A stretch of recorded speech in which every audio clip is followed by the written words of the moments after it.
এই যে আমরা এখন বর্ধমান, এটা সেকেন্ড ওয়াইফ রেস্টুরেন্ট। এই ফার্স্ট টাইম এলাম, শুনেছি খুব ভালো, খুবই কোয়ালিটি ভালো এটা। এবার দেখা যাক খাবারগুলো কেমন হয়। বাইরেটা গাছপালা দিয়ে সাজানো হয়েছে, দেখতেই পাচ্ছেন।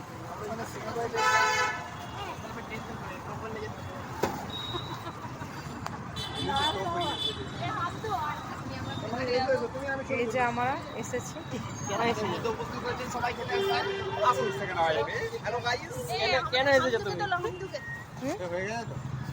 এই যে বেটু আমাদের, কিউট বেটু। হাই করে দাও বাবু, হাই করে দাও। চলো চলো, এবার আমরা ঢুকছি। মাহির এসো।